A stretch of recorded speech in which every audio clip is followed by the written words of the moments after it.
Sumainyo ang Panginoon. At sumaiyo rin. Ang mabuting balita ng Panginoon ayon kay San Lucas. Papuri sa iyo, Panginoon.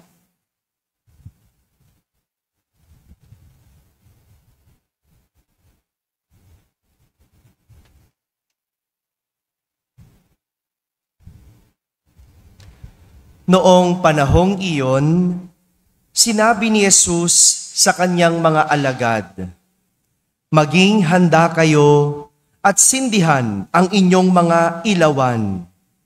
Tumulad kayo sa mga taong naghihintay sa pag-uwi ng kanilang Panginoon mula sa kasalan, para pagdating niya ay mabuksan agad ang pinto.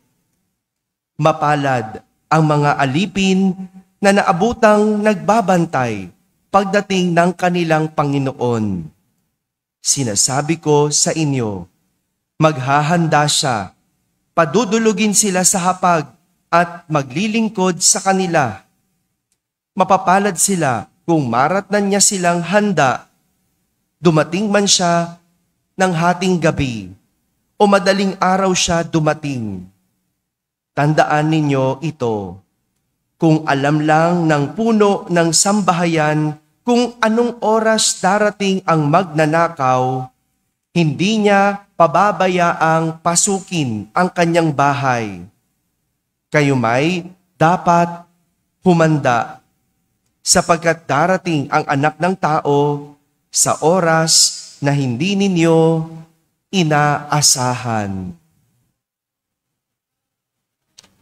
Mga kapatid, ang mabuting balita ng Panginoon. Pinupuri ka namin, Panginoong Hesukristo. Magsiupo ang lahat at makinig sa homilya. Isang magandang umaga po sa inyong lahat. Magandang umaga sa mga nasa barangay, sa mga nasa tahanan na nagsisimba via online at sa lahat ng nasa abroad. Sama kayo sa aming banal na pagdiriwang dito sa ating parokya.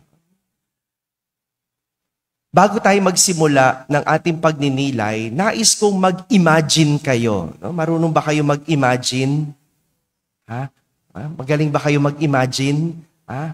Yung mga chismosa, magaling mag-imagine dyan eh. Di ba? Yung nag-i-imagine ng kwentong hindi naman totoo. No? Ito, sige, gamitin natin yan sa pagninilay natin. Imagine ninyo, meron kayong bank account. Na-imagine nyo na ba?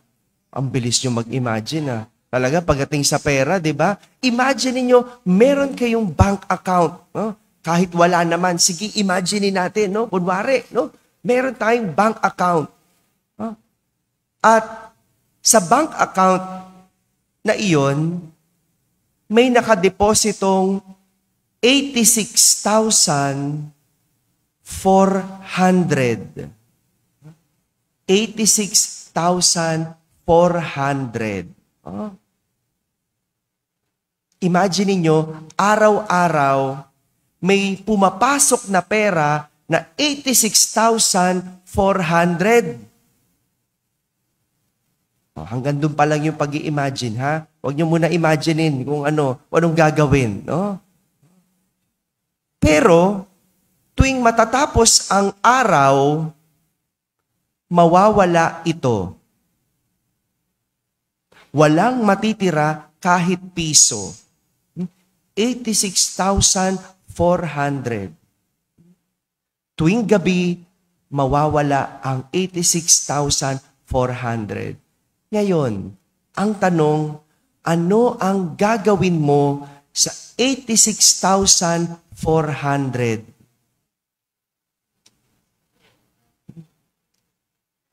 Na-imagine nyo na ba kung anong gagawin nyo? Ubus na ba? Ang bilis maubos. Talaga, pagka nag-imagine tayo, ubus na. Na-imagine nyo na? Lahat tayo, merong 86,400 araw-araw. Pero, lahat ito ay nakadeposito sa ating bank account. At ang bank account na yon ay tinatawag nating oras. Sa Ingles, time. Araw-araw, meron kang 86,400 na segundo. At tuwing gabi, araw-araw, mawawala, mauubos ang 86,400 na segundo. Kaya anumang hindi mo nagamit, ito ay mawawala. Mawawala. Simulan mo, mamayang hating gabi, magbilang ka. 1 to 86,400. Tignan mo, matatapos ka, hating gabi din. Subukan mo lang. Pero alam nyo, hindi tulad ng totoong bangko at pera, ang oras ay hindi nahihiram. Hello? Tama ba yon? Kaya kung ikaw ay naubusan ng oras, hindi ka pwedeng mangutang. Hindi mo pwedeng sabing, pahingi pa ng konting oras, Panginoon. Hindi pwede. Hindi nauutang ang pera, ang oras, pero nauubos. Hindi tulad ng pera. Hindi ka din pwedeng magdagdag. Hindi ka pwedeng magdeposito ng oras. Dahil ang oras, hindi tulad ng pera na pwede mong kitain. Pwede mong dagdagan. Meron ka lang araw-araw. Ang oras nasasayang kapag hindi nagagamit ng maayos. Kaya dapat mong gamitin ang oras ng mabuti at maayos. Parang pera. Di ba gano'n naman ang pera? Pagka ikaw ay nagkapera, iniisip mo kung saan mo gagastusin. Iniisip nyo pa ba? Hello? Ba't di kayo makaimik? Father, wala naman kaming pera eh. Kaya wala na lang iisipin. Ayun pala. No? Did you see the logic? Did you see the comparison? Nakita nyo ba yon? Hello? Para ang hirap pala gamitin ng pera. Next time, di ko nagagamitin analogy ang pera, no? Ang hirap gamitin analogy pera kasi tulala ang mga taga-kamba. Oh? Pero parang ganito, ang nais ipakita sa atin ng mga pagbasa sa araw na ito. No? Kung gagamitin ang oras at panahon ng wasto, mapupunta ang buhay sa maayos. Sa ating ebanghelyo, sinasabihan ni Jesus ang kanyang mga alagad na maging handa. Sabihin nyo nga po, handa. Hindi ito yung kainan ha. Hindi kainan. No? Alam ko, diyan kayo magaling. No? Hindi handa bilang kainan. No? Pero sa English, be ready. Be prepared. Dahil ang babala ni Jesus, darating ang anak ng tao sa oras na hindi ninyo inaasahan. Parang magnanakaw, sabi nga ng Ebanghelyo, kung alam lang ng may-ari ng bahay kung kailan darating ang magnanakaw, ano mangyayari? E di siya'y magbabantay. Tama? Pero ang magnanakaw, hindi mo alam kung kailan sasalakay. Baka nga katabi mo pa ang magnanakaw. Diba? Ganyan na magnanakaw. Kaya dapat lagi tayong handa. Kaya nga, inihalin tulad ni Jesus ang ating paghahandang gagawin gaya ng taong naghihintay sa pag-uwi ng kanyang Panginoon mula sa kasalan. Naka-attend na ba kayo ng kasalan? Hindi ba? Gabi na natatapos, kadalasan ng kasalan. Ang tagal kasi magpakain no? Hindi ko alam kung bakit ba pagkatapos ng seremonya sa simbahan, pagkatapos ng misa, ang tagal pa dumating ng kinasal. No? Napansin nyo ba yon? No? Gutom na tayo, no? 10:00 na ayaw pang ihanda yung pagkain, no? Ang dami pang programa. No? Ang dami pang paek-ek. No? Pero parang ganyan. Hindi alam kung kailan darating ang kinasal. Parang ganun. Araw-araw, binibigyan tayo ng pagkakataon ng Diyos na maghanda. Maghanda. Tuwing binubuksan natin ang ating mga mata sa umaga, nagsisimula ang oras ng paghahanda. Nagsisimula ang 86,400 na segundo. Ang tanong, ano ang gagawin mo sa 86,400 na segundo? Sa pagbangon pa lang natin, anong ating gagawin? Paghahanda sa araw ng katapusan o araw ng pagdating, itong pinapakita sa atin. Kaya nga dapat, bawat oras ng ating buhay o araw, ginugugol sa mabuti. Ginugugol sa mabuti. Dahil anumang magawa nating mabuti, gaya ng segundo, hindi na maibabalik. Hindi na maibabalik. At ang hindi maghanda o walang ginawa, sa huli, may iwang kawawa. Ganito ang nagawa ng mag-asawang Abraham at Sarah sa kanilang paghahanda sa buhay. Ang ganda ng kwento sa ating ikalawang pagbasa. No? Lahat ng nagawa ng mag-asawa, bawat oras ng kanilang buhay ay may pananalig sa Diyos. Imagine mo yun? Bawat kibot, bawat pagkilos, bawat pag-iisip, lagi mayroong pananalig sa Diyos. Yung mag-asawang yon, kahit hindi nila naiintindihan ang utos ng Diyos, pumunta sila sa lupang pangako. Bakit? Iniisip nila ang kagustuhan ng Diyos. Nasa isip nila ang Diyos. Kahit hindi nila naiintindihan at kahit masakit na ialay o patayin ang kanilang anak na si Isaac, ginawa ni Abraham dahil sa pananalig sa Diyos. Si Sarah, bagamat matanda na, dahil sa kanyang pananalig, ay niloob ng Diyos na siya ay magkaanak. Tingnan mo, ang isang taong kumikilos, nag-iisip, gumagawa, kasama ang Diyos, may biyaya, may kinahihinatnan, may kinapupuntahan.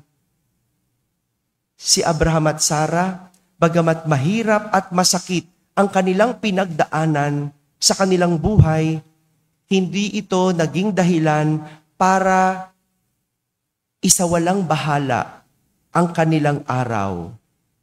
Bagkus lalo pa nilang pinagbuti ang kanilang ginagawa. Lalo pa silang nanalig, lalo pa silang kumapit sa Diyos. Yung iba na naghirap o nasusubok o nasasaktan, madalas parang ayaw ng mabuhay. Diba? May mga kilala kong ganyan, magme-message, tatawag, Father, ayoko nang mabuhay. Suko na ako. Ba't ganun? Ang dali nating mapanghinaan ngayon. Konting hirap lang, konting sakit lang, gusto nang sumuko. Hiniwalayan lang. Sabihin ko, bakit? Nasa kanya bang yung buhay? Ang hirap maunawaan. Pero kung nawawala kasi ang Diyos, talagang ganun. Susuko. Talagang aayaw ka. Pero ang mag-asawang Sarah at Abraham, ginamit nila ang pananalig sa Diyos sa araw-araw. Kaya, nang dumating ang hindi nila inaasahan, inakap nila ito ng walang pag-aalinlangan. inakap ang ng walang pag-aalinlangan. Mga kapatid, ngayong araw na ito, pinapaalalahanan tayo ng Panginoon na maghanda. Maghanda. Pero ang tanong, saan ka naghahanda? Hello? Ikaw ba'y isang estudyante? Naghahanda ka ba na makatapos mag-aral? Ikaw ba ay mayroong boyfriend o girlfriend, nasa isang relasyon? Naghahanda ka ba sa pag-aasawa? Hello? Father, wala nga eh. Kaya pala. No? Pero kahit ang wala ay isang paghahanda. Hindi ba? Kasi hindi mo alam kung pwedeng dumating o kailan darating. Hindi ba? No? Marami ngayon, no? Nag-asawa na lang ng hindi handa. Nangyayari. Bakit? Kasi wala naman talagang ginagawang paghahanda. No? Pero tataka nga ako eh. Paano nabuo ang bata? Hello? Father, hindi ko alam eh. No? Tulala ako eh. No? Iyan ang problema. Kapag ang tao hindi naghahanda. Sige, bago tayo matapos, magkukwento na lang ako. No, ito feeling ko relate kayo dahil tungkol na naman ito sa loto naman, pera. No? Minsan, mayroong pamilya na mahilig tumaya sa loto. Meron ba dito? Ayun, no? Itong pamilyang to, ang hilig tumaya. Pagdating sa sugal, ang galing. No? Itong pamilya na to, tumataya sa loto. No? Magmula sa lolo hanggang sa anak, tumataya sa loto. Kaya, isang araw, tumaya ang pamilya sa loto sapagkat ang jackpot ay 100 million. 100 million pesos. At kakataya ng mag-anak sa loto, tila dininig ng Diyos ang kanilang laging inaasam-asam. Tumama ang isa sa kanilang mga tiket. No? Biruin mo, no? Sa dami ba naman tumaya? No? Talaga, isa doon, tumama. At ang tiket na yon ay tiket ng kanilang lolo. Pero yung lolo nila ay 95 years old na. Ang problema, hindi nila alam paano sabihin sa lolo. Yun ang problema. Tingnan mo, tataya-taya. Pag nanalo, hindi alam. No? Ganyan eh. No? Hindi nila alam paano sasabihin. No? Baka, ano mangyari? Di ba? Baka atakihin. Di ba? So, paano nila sasabihin na nanalo yung lolo sa loto? Ginawa ng mag-asawa, no? Yung nanay at tatay, tumawag ng pare, no? Ganyan naman eh, no? Pag hindi nyo na kaya ang mga problema nyo sa buhay, tumatawag ng pare, no? Pinapasa sa pare, no? Pumunta sa pare, sabi, Father, tulungan nyo kami. Bakit? Anong problema ninyo? Tumama kami sa loto eh. Oh, tumama na kayo? May problema pa kayo? No? Tingnan mo nga naman ng tao, di ba? No? Sabi ng mag-asawa, hindi namin alam kung paano sasabihin sa aming lolo na siya yung nanalo. Naku, sabi ng pare, malaking problema nga iyan. Father, kaya nga kami lumapit sa iyo, pwede ba kayo magsabi? No? Tingnan mo na naman talaga, oh. No? Tinuro pa yung pare. No? Pinaproblema pa yung pare. No? Siyempre, ganyan naman ang pare. No? Lagi kami taga-solve ng problema, ng hindi namin problema. Taga-solve ng mga bagay na hindi naman namin ginawa. Kaya pumunta ang pare sa bahay. Sumama sa bahay. Pagdating ng pare sa bahay, na-meet niya ang lolo, 95 years old. No? Nakahiga. No? Pero nakapagsasalita. Inamo-amo muna ng pare ang lolo. No? Tay, kamusta kayo? Oh, anong pakiramdam ninyo? Kamusta ang araw nyo? Uminom na ba kayo ng gamot? no? Kung ano-anong paligoy-ligoy ang ginawa ng pare, no? Pinainom ng tubig, pinaupo, binuksan ng electric fan, no? At nagsimula ng magtanong ang pare. Sabi ng pare, Tay, halimbawa. Halimbawa lang, Tay, ha? Halimbawa. No? Hindi to totoo, halimbawa. No? Halimbawa, nanalo ka sa loto. Halimbawa lang, Tay. Halimbawa. Sabi ng pare, anong gagawin mo sa 100 million? Halimbawa lang, Tay. Halimbawa. Sabi ng lolo, na nakangiti, Father, hindi ko naman talaga kailangan na ng pera. 95 years old na ako. Kaya, yung 50 million, ibibigay ko sa mga anak ko hanggang sa apo ko. No, palakpakan yung mga palakpakan ang mga nasa bahay. No? Bibigyan daw niya. Hahatiin niya yung 50 million sa kanilang pamilya. No? Sabi ng pare, Tay, ubus na yung 50 million.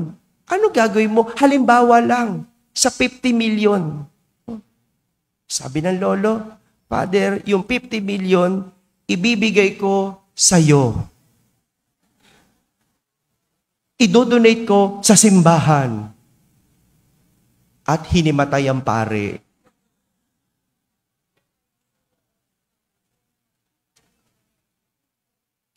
Kung ako din yun, di ba, kailangan ko 50 million para matayo ang ating simbahan, hihimatayin din ako.